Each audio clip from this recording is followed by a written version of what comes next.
মাত্র কয়েক ঘন্টার অপেক্ষা প্রধানমন্ত্রী নরেন্দ্র মোদী তিনি এসে পৌঁছাবেন শহর কলকাতাতে এবং মেট্রো প্রকল্পের উদ্বোধনের পাশাপাশি জনসভাও করবেন তিনি এবং দমদম সেন্ট্রাল জেল মাঠে হবে জনসভা। সেখান থেকে আমাদের প্রতিনিধি সায়ন্তিকা বন্দ্যোপাধ্যায় সরাসরি রয়েছে। সায়ন্তিকা, এই মুহূর্তে তোমার ক্যামেরাতে কি ছবি ধরা পড়ছে?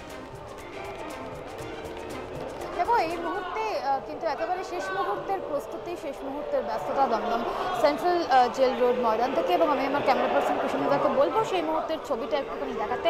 ধীরে ধীরে সময়ের সঙ্গে সঙ্গে কিন্তু ভিড় বাড়ছে বিজেপি নেতাকর্মীদের।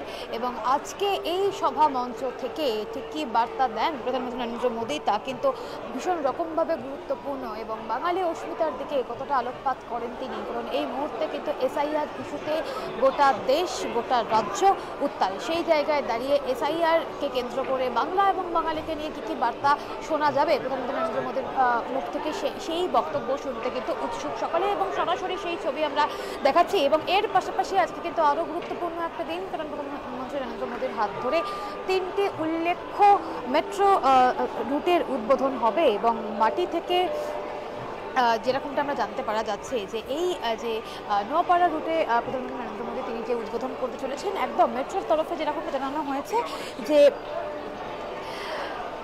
মেট্রোর পক্ষ থেকে জানানো হয়েছে যে নোয়াপাড়া থেকে বারাসাত ইয়েলো লাইনে মেট্রো প্রকল্পের যে দৈর্ঘ্য তা কিন্তু হচ্ছে 18.13 কিলোমিটার এবং এই করিডোরে 12.77 কিলোমিটার অংশ মাটির নিচ দিয়ে যাবে এবং বাকি 5.36 কিলোমিটার অংশ ওপর দিয়ে যাবে। অর্থাৎ বেশ দীর্ঘ একটা রাস্তা, কিন্তু এই রুটেও যাত্রীরা একদম মাটির নিচ দিয়ে মেট্রো চলাচলের যে একদম চেনাচরিত ছবি, সেই ছবিটা কিন্তু আরও একবার ধরা পড়বে। এর পাশাপাশি নোয়াপাড়া থেকে কলকাতা বিমানবন্দরের মধ্যে প্রায় 7.4 কিলোমিটার অংশের কাজ শেষ হয়ে গিয়েছে। নোয়াপাড়া থেকে দমদম ক্যান্টনমেন্ট 2.84 কিলোমিটার অংশে পরিদর্শনের পর কমিশনার অফ রেলওয়ে কিন্তু একেবারে সেফটির যে ছাড়পত্র, সুরক্ষার যে ছাড়পত্র, সেই ছাড়পত্র কিন্তু দিয়ে দিয়েছেন।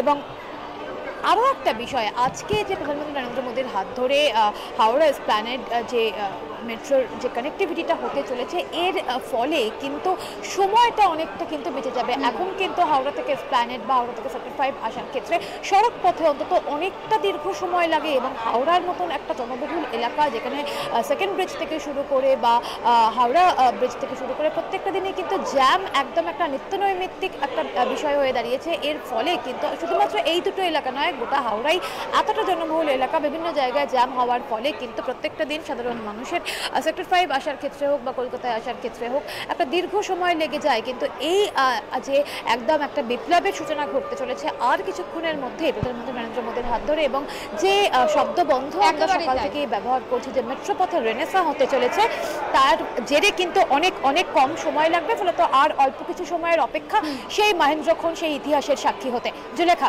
একেবারে নজর থাকবে সায়ন্তিকা, নজর রাখো। আপাতত ধন্যবাদ। এবং সেই ছবি আমরা দর্শকদের সামনে তুলে ধরছি। সময়ের সঙ্গে সঙ্গে যে সমস্ত আসন ফাঁকা রয়েছে সেগুলো ভরে উঠবে বিজেপি কর্মী সমর্থকদের জন্য, তেমনটা বলা যায়। আর মাত্র কয়েক ঘন্টার অপেক্ষা।